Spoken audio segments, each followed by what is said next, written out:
Basics of wheel alignment. Wheel alignment पहियों का वाहन के साथ, एक दूसरे के साथ और सड़क के साथ ज्योमेट्रिकल यानी गुणोत्तरीय संबंध है। सटीक रूप से सभी चार पहियों को एक दूसरे से सीधा समानांतर सड़क और उनके संबंधित एक्सेल से लंबवत यानी परपेंडिकुलर होना चाहिए। यह रोलिंग प्रतिरोध की न्यूनतम मात्रा, घर्षण की न्यूनतम मात्रा, टायर घिसने की न्यूनतम मात्रा और सबसे बड़ा संकर्षण पैदा करता है। आइए एक विशिष्ट अलाइनमेंट एंगल क्या करता है और सभी एंगल एक साथ कैसे काम करते हैं, इसे जानने के लिए बेसिक अलाइनमेंट एंगल की समीक्षा करते हैं।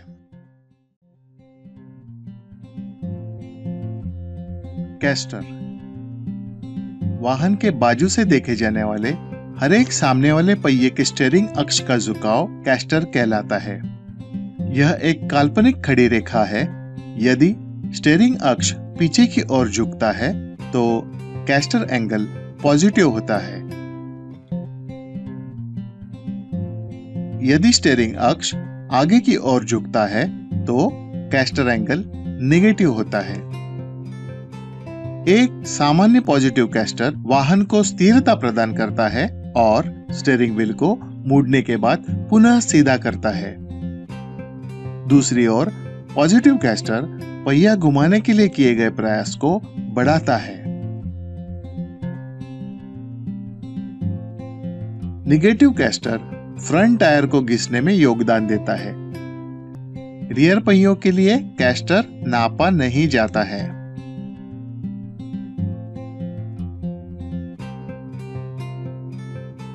कैम्बर वाहन को सामने से देखने पर वास्तविक वर्टिकल से पहिया का झुकाव यही कैम्बर होता है। यदि टायर शीर्ष में ऊपर की ओर झुकता हुआ दिखाई देता है तो कैम्बर पॉजिटिव होता है। यदि टायर शीर्ष में अंदर की ओर झुकता हुआ दिखाई देता है तो कैम्बर नेगेटिव होता है। शून्य कैम्बर यह कम से कम टायर के घिसने का कारण बनता है। पॉजिटिव कैम्बर टायर के अंदरी हिस्से से ज्यादा टायर के बाहरी हिस्से का घिसने का कारण बनता है। निगेटिव कैम्बर का प्रभाव उल्टा होता है। पॉजिटिव कैम्बर सीधा वाहन स्थिरता को प्रभावित करता है और स्टीयरिंग व्हील को कड़ा करता है। जैसे ही वाहन मुड़ता है तो पॉजिटिव कैम्बर की वजह से बाहरी सस्पेंशन पहियों की ओर झुकने की कोशिश करता है।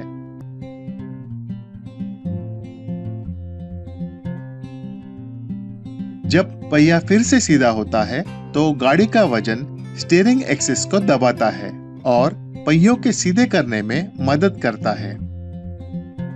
निगेटिव कैम्बर मुड़ते समय टायर का बगल में खिसकने की प्रवृत्ति का विरोध करता है। यह वाहन संचालन के लिए लगने वाले प्रयास यानी स्टीयरिंग एफर्ट्स को भी बढ़ाता है। कैम्बर आगे और पीछे दोनों पहियों में लागू होता है। पीछे के पहिए में आमतौर पर शून्य कैम्बर होता है, लेकिन इंडिपेंडेंट रियर सस्पेंशन वाले वाहनों में रियर व्हील कैम्बर होता है।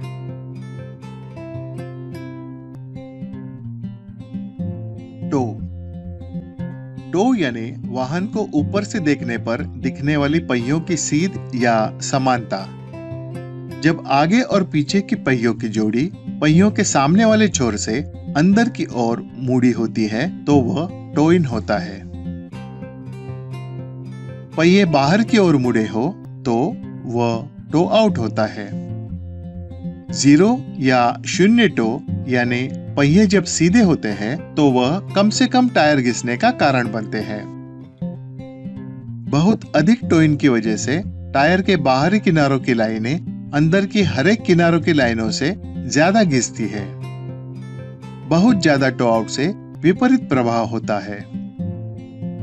जब वाहन गतिमान होता है तब टो कम या गायब हो जाता है, क्योंकि पहिए घूमने की वजह से सीधे हो जाते हैं और स्टीयरिंग लिंकेज थोड़ा लचीला हो जाता है।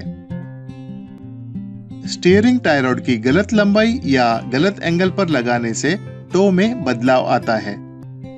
बाहरी टाई रॉड का सिरा सस्पेंशन के कंप्रेस और एक्सटेंड होने के साथ ऊपर नीचे होता है। यदि टाई रॉड की लंबाई और एंगल गलत है तो यह स्टीयरिंग आर्म को खींचती है या ढकेलती है और पहिया को एक नई दिशा में लक्षित करती है। वाहन जब उभार या गड्ढे पर से गुजरता है तो स्टीयरिंग व्हील के एक तरफ के झटके से वाहन चालक को यह महसूस होता है।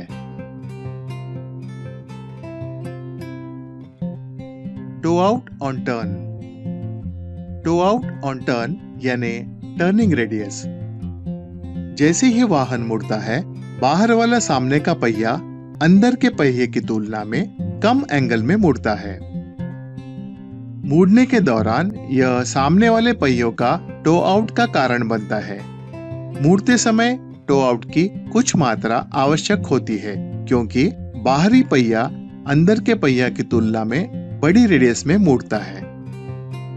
टो आउट ऑन टर्न दाएं और बाएं दोनों दिशाओं में समान होता है तथा toe out on turn adjustable नहीं होता है। Steering axis inclination.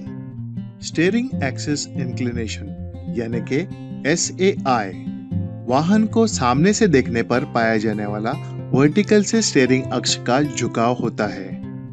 यह स्ट्रट माउंट के लोअर और अपर बॉल जॉइंट केंद्र के माध्यम से एक रेखा द्वारा बनाया हुआ एंगल होता है। SAI स्टीयरिंग फील और स्थिरता को प्रभावित करता है। उच्च SAI सख्त स्टीयरिंग फील और स्थिरता को प्रदान कर सकता है। SAI और कैम्बर के गठन से निर्माण होने वाले एंगल को इंक्लूडेड एंगल कहा जाता है। यदि कैम्बर पॉजिटिव है तो इंक्लूडेड एंगल SAI से बड़ा होता है। यदि कैम्बर नेगेटिव है तो इंक्लूडेड एंगल SAI से कम होता है। अलग अलग ऑफसेट के साथ नॉन रिकमेंडेड यानी गैर सिफारिशी व्हील रिम की फिटिंग स्टीयरिंग ऑफसेट मूल्य को बदल सकती है और वाहन स्टीयरिंग समस्याओं को पैदा कर सकती है।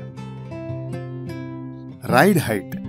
राइड हाइट अक्सर सामने या पीछे वाले रॉकर पैनल के नीचे से या पहिए के लिए उपलब्ध जगह के ऊपर से यानी व्हील वेल से नापी जाती है क्योंकि वाहन बॉडी पैनल सबसे सटीक डेटा पॉइंट नहीं है।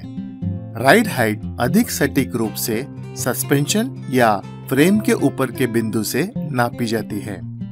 स्प्रिंग सैक या अतिभार वाले वाहन राइड हाइट को बदल सकते हैं और वाहन स्टीयरिंग में अस्थिरता दिखा सकते हैं। विशेष विवरण के नीचे वाले राइड हाइट में स्प्रिंग में सुधार की जरूरत होती है। थ्रस्ट एंगल वाहन की ज्योमेट्रिक केंद्र रेखा और उस दिशा के बीच का एंगल है जिसमें पीछे के पहिए दर्शित होते हैं। यदि पीछे के पहिए सीधे आगे की ओर इशारा करते हैं तो कोई थ्रस्ट एंगल नहीं है। शून्य थ्रस्ट एंगल आदर्श होता है। यदि थ्रस्ट एंगल को निकाला नहीं जा सकता तो सामने के पहिए वाहन की ज्योमेट्रिक केंद्र रेखा के बजाय थ्रस्ट लाइन से सम्मिलित यानी अलाइन की जा सकती है। अलग अलग थ्रस्ट लाइन के साथ आगे के पहिए चलाने वाले पीछे के पहियों के केंद्र रेखा से सम्मिलित करने के परिणाम स्वरूप स्टीयरिंग व्हील टेढ़ा मुड़ा होगा और टायर के घिसाव में बढ़ोतरी होगी। सेटबैक। सेटबैक एक ऐसी स्थिति होती है जिसमें एक्सेल पर एक पहिया दूसरे पहिए के सामने या पीछे होता है।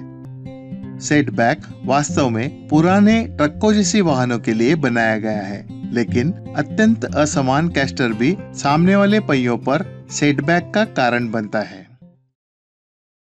व्हील अलाइनमेंट की जांच। व्हील अलाइनमेंट आमतौर पर खराब हैंडलिंग, हार्ड स्टीयरिंग, कंपन या टायर घिसने से संबंधित है। समस्या का निदान करने में पहला कदम है सावधानी पूर्वक किए गए सड़क परीक्षण के बाद किया गया संपूर्ण निरीक्षण। उसके बाद टायर प्रेशर यानी दबाव की जांच करें। सभी 4 टायर्स को उनके सिफारिश अनुसार योग्य प्रेशर तक फुलाएं। एक आसान सा टायर प्रेशर जांच वाहन को घूमना, ब्रेक पुल, हार्ड स्टीयरिंग और स्पॉन्जी राइड जैसे समस्याओं का हल कर सकता है। आपके सड़क परीक्षण के मूल्यांकन और अलाइनमेंट मापन के दौरान अलाइनमेंट एंगल के मूल उद्देश्य और वे सभी कैसे वाहन गति संतुलन बनाए रखने के लिए एक साथ काम करते हैं, ये न भूलें। व्हील अलाइनमेंट पुनः करने के लिए निर्माता ने बनाई गई सिफारिश जांच लें या केवल तब करें जब टायर को बदल दिया जाए या कोई भी पुर्जा खराब हो जाए। चारों पहियों को अलाइनमेंट करना यानी सभी 4 पहियों को ज्योमेट्रिक केंद्र रेखा से स्वतंत्र रूप से संरेखित करना है। चारों पहियों के अलाइनमेंट की सिफारिश ज्यादातर फ्रंट व्हील ड्राइव वाहनों के साथ साथ इंडिपेंडेंट रियर सस्पेंशन वाले रियर व्हील ड्राइव वाहनों में की जाती है।